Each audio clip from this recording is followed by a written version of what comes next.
মাত্র ২ ম্যাচ খেলেই আইএল টি-20 লিগের সেরা ৫-এ উঠে পড়েছেন কাটা মাস্টার মুস্তাফিজুর রহমান, যেখানে সুনীল নারিন, আন্দ্রে রাসেল কিংবা স্পিড স্টার ডেভিড উইলিরা তার চেয়ে বেশি ম্যাচ খেলেও আছেন পেছনের সারিতে।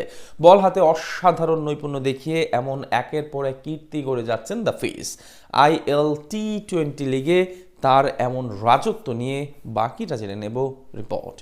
ফিজ ইজ কামিং ব্যাক। নিন্দুকদের জবাব দিয়ে আবারও নিজের পুরনো ছন্দে ফিরে এসেছেন টাইগার কাটার মাস্টার। বল হাতে আলো ছড়াচ্ছেন ঠিক নিজের মতো করে। তার বর্তমান পরিস্থিতি দেখে অবাক গোটা দুনিয়ার বড় বড় ক্রিকেট বিশ্লেষকরা। অনেকেই মনে করছেন তিনি এখন টি-20-র সেরা বোলার। তা না মেনে অবশ্য উপায় নেই, কেননা যেখানে যাচ্ছেন, যেই জার্সি পরে মাঠ মাতাচ্ছেন, সব জায়গায় সমান তালে পারফরমেন্স করছেন। যার উদাহরণ চলমান ইন্টারন্যাশনাল টি-20 লিগ। প্রথমবারের মতো এই টুর্নামেন্টে খেলতে গিয়ে ঠিক স্বপ্নের মতো সময় পার করছেন বামহাতি এই পেসার। মাত্র ২ ম্যাচ খেলেই পিছনে ফেলেছেন সব নাম করা বোলারদের। বর্তমান দুনিয়ায় ফ্র্যাঞ্চাইজি টুর্নামেন্টগুলোতে এক হটকেক মুস্তাফিজুর রহমান। প্রায় সব জায়গায় আলাদা রকম কদর আছে টাইগার কাটার মাস্টারের। তেমনি প্রথমবারের মতো আকাশচুম্বী চাহিদায় আইএল টি-20 লিগ খেলতে গেছেন দুবাই ক্যাপিটালসের হয়ে, যেখানে প্রথম ২ ম্যাচেই দুর্দান্ত পারফরমেন্স করে নজর কেড়েছেন সকলের। টুর্নামেন্টে অভিষেক ম্যাচে তিনি মাঠে নামেন শক্তিশালী গলফ জায়ান্টের বিপক্ষে।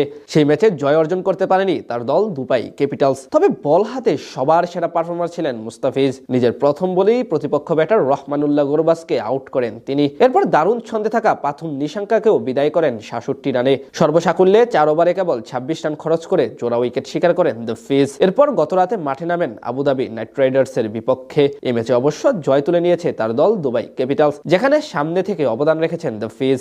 এদিনও বল হাতে নিজের প্রথম ওভারে উইকেট তুলে নেন তিনি। এরপর বিধ্বংসী রূপ ধারণ করতে থাকা ফিল সল্টকে ফেরান দারুণ এক ডেলিভারি দিয়ে। সব মিলিয়ে ২ ম্যাচের এমন পারফরমেন্স করে তিনি এখন সেরাদের কাতারে। ২০২৫ আইএল টি-20 লিগে বর্তমানে পঞ্চম সর্বাধিক উইকেটের মালিক মুস্তাফিজ। ২ ম্যাচে ৭ ওভার বল করে নিয়েছেন ৪ উইকেট। উইকেটের দিক থেকে তার উপরে থাকা বাকি ৪ জনের মধ্যে ২ জনই অবশ্য খেলেছেন তার চেয়ে একটি করে বেশি ম্যাচ। তবে তার চেয়ে বেশি ম্যাচ খেলেও পিছনে আছেন সুনীল নারিন, আন্দ্রে রাসেল ও ডেভিড উইলেদের মতো তারকা বোলাররা। এছাড়া কমপক্ষে ৭ ওভার বল করেছেন এমন বোলারদের মধ্যে ইকোনমি রেটের দিক থেকে দ্বিতীয় সর্বনিম্ন মুস্তাফিজ। তার উপরে আছে কেবল মোহাম্মদ নাবি। কমপক্ষে ৭ ওভার বল করেছেন এমন পেসারদের মধ্যে সবচেয়ে ভালো বোলিং গড়টাও তার দখলে। আর সব বোলারদের মধ্যে দ্বিতীয় সর্বনিম্ন তার, সেই তালিকায় তার উপরে আছে কেবল মোহাম্মদ নাবি। টুর্নামেন্টের সেরা ফ্যান রেটিং এর দিক থেকেও ২ নম্বরে আছেন কাটার মাস্টার। সব মিলে বলা চলে আইএল টি-20 লিগে অসাধারণ সময় পার করছেন তিনি। মাত্র ২ ম্যাচে নিজের কেরিশমা দেখিয়ে ছাড়িয়ে গেছেন সবাইকে। বল হাতে অবশ্য চলমান বছরও বেশ সফল ছিলেন মুস্তাফিজ। ২০ ম্যাচে ২৬ উইকেট নিয়েছেন মাত্র ৬.০৯ ইকোনমি রেটে